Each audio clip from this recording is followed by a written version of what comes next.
Assalamualaikum warahmatullahi wabarakatuh. Baik, di sini kami akan memaparkan materi tentang surat tagihan pajak atau yang dikenal dengan STP. Sebelum memaparkan materi, kami akan memperkenalkan anggota kelompok kami terlebih dahulu.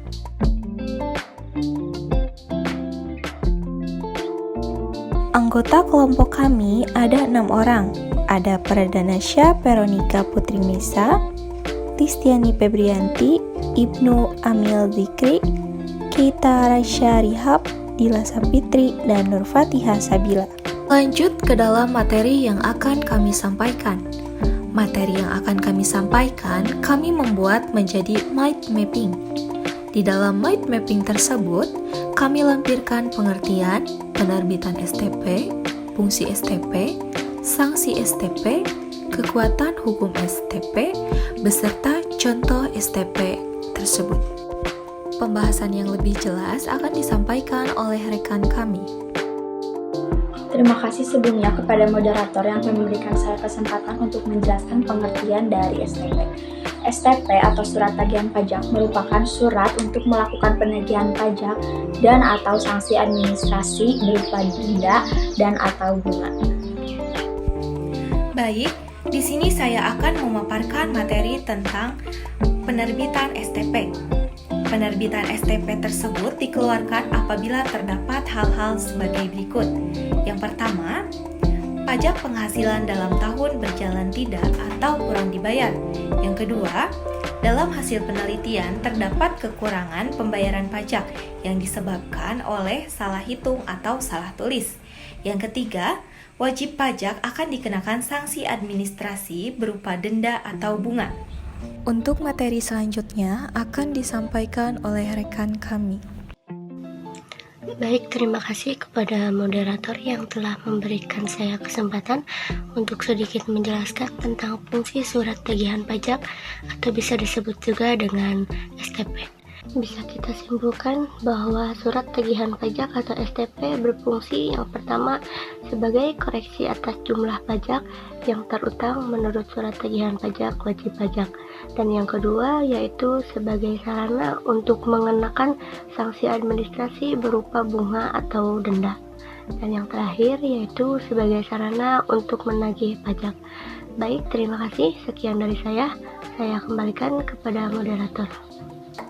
Di sini saya akan menjelaskan mengenai sanksi administrasi surat tagihan pajak, di mana sanksi administrasi ini berupa surat teguran yang dikeluarkan oleh kantor pajak yang ditimbulkan akibat tidak menyampaikan laporan SPT tahunan, telat dalam pembayaran pajak, atau terkait pembahasan atau permasalahan pajak lainnya yang melanggar ketetapan administrasi perpajakan. Hal ini juga dapat disimpulkan sebagai kerugian yang ditimbulkan wajib pajak kepada negara.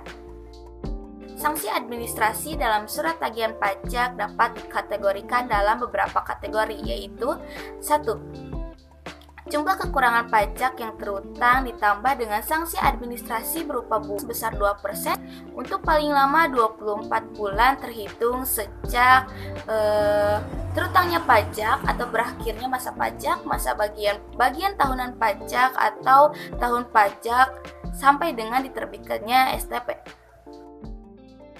Terhadap pengusaha atau pengusaha kena pajak selain wajib penyetor pajak yang terutang dikenai sanksi administrasi berupa denda sebesar 2% dari dasar pengenaan pajak.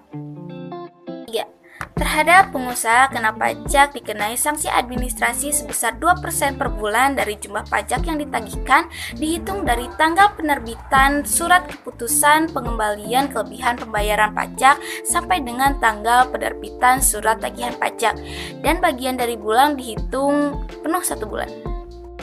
Sekian yang dapat saya sampaikan. Materi selanjutnya akan disampaikan oleh rekan saya. Baik, sebelumnya terima kasih kepada moderator yang telah memberikan kesempatan kepada saya untuk menjelaskan mengenai kekuatan hukum STP.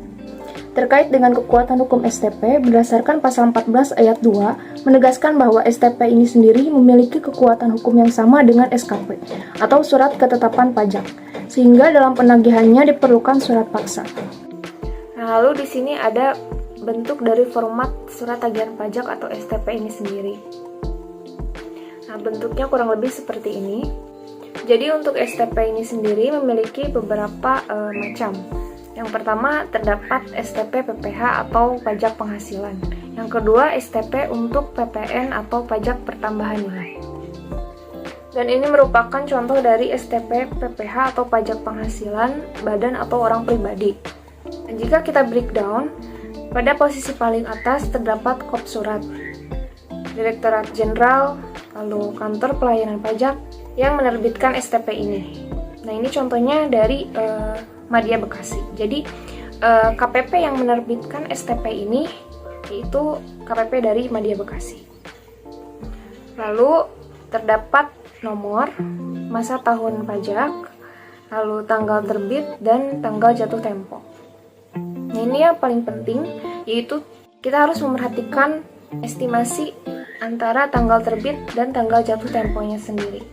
Nah, untuk bagian berikutnya terdapat identitas, yakni nama dan NPWP yang terkait dengan wajib pajak di STP tadi. Kemudian di bagian Romawi 2 ini terdapat jenis-jenis sanksinya ya. Ada angsuran pajak, karena ini STP terkait dengan PPH pasal 25, maka terdapat angsuran.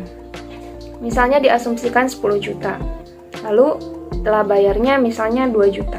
Nah, maka di poin ketiga yaitu kurang bayar, kita misalkan 10 juta dikurangi 2 juta, yaitu 8 juta. Nah, itu merupakan asumsi jika wajib pajak ini dikenakan sanksi keterlambatan setor atau tidak setor angsuran PPH pasal 25 tahun berjalan. Kemudian di bagian keempat, kita membicarakan mengenai sanksi. Terdapat sanksi administrasi. Nah, sanksi administrasi tadi telah dipaparkan oleh kawan saya sebelumnya, maka saya akan skip bagian ini. Nah, untuk bagian poin B hingga G, ini terdapat sanksi berupa bunga. Lalu untuk bagian H, itu dapat dijumlahkan seluruhnya kira-kira berapa. Kemudian jumlah yang harus dibayarnya berapa, itu terdapat terbilangnya. Nah, lalu di bawahnya terdapat notifikasi lakukan pembayaran sebelum jatuh tempo. Tadi setelah kop surat, terdapat tanggal penerbitan dan tanggal jatuh tempo. Apabila setelah jatuh tempo belum terbayar juga, maka akan diberikan surat paksa. Nah, pembayaran STP ini berlaku dari 30 hari setelah tanggal penerbitan. Sekian yang dapat saya sampaikan, saya serahkan kembali kepada moderator. Kemudian, kami akan memaparkan sedikit kasus tentang penagihan pajak. Di sini disajikan tujuan penelitian, yaitu mengetahui pengaruh penagihan pajak dengan surat tegur, surat paksa, serta surat tegur dan surat paksa atau bersamaan dengan keduanya terhadap pencairan tunggakan pajak pada Kantor Pelayanan Pajak Medan Timur. Ini artinya KPP Medan Timur itu adalah unit dari penelitian di jurnal ini. Masih dalam study case tadi, dilakukanlah pengujian di dalam penelitian. Nah, pengujiannya itu ada apa aja, yaitu ada 4. Yang pertama itu ada rekreasi linear berganda. Di rekreasi linear berganda ini, surat tegur secara sendiri ini ternyata memiliki pengaruh positif terhadap pencairan tunggakan pajak. Jadi ketika surat tegur ini diberikan, artinya dapat kami tarik kesimpulan bahwasannya STP adalah surat tagihan pajak yang harus disampaikan kepada wajib pajak agar melakukan pembayaran. Dan kemudian ada uji parsial. Artinya ini pun tidak secara simultan, berarti secara sendiri-sendiri. Nah, surat tegur itu sendiri itu ternyata tidak terlalu berpengaruh dan tidak signifikan. Kemudian surat paksa itu tidak berpengaruh dan tapi signifikan terhadap pencairan tunggakan pajak di unit yang diteliti. Nah, sedangkan ada 2 fokus pengujian di sini yang cukup menarik, yaitu uji simultan, bahwa ternyata surat tegur dan surat paksa secara bersama-sama berpengaruh dan signifikan terhadap pencairan tunggakan pajak itu, begitu pula dengan koefisien determinasinya sebesar 40 pencairan tunggakan pajak dengan surat tegur dan surat paksa. Adapun tahap tagihan STP yang akan dipaparkan oleh rekan kami. Teguran atau peringatan, kemudian penagihan seketika atau sekaligus. Dan ini masuk ke surat paksa. Surat paksa ini merupakan sebuah surat yang berisi perintah terhadap seorang penanggung pajak untuk membayar utang pajak dan biaya penagihan pajak. Kemudian, jika ini masih belum bisa juga dengan pencegahan, penyitaan, dan penyanderaan seperti itu. Dapat kami tarik kesimpulan bahwasannya STP adalah surat tagihan pajak yang harus disampaikan kepada wajib pajak agar melakukan pembayaran. Saran dari kami, sebelum diterbitkannya STP, alangkah baiknya membayar pajak tepat waktu agar terhindar dari penyitaan barang dan lain-lain. Terima kasih. Assalamualaikum warahmatullahi wabarakatuh.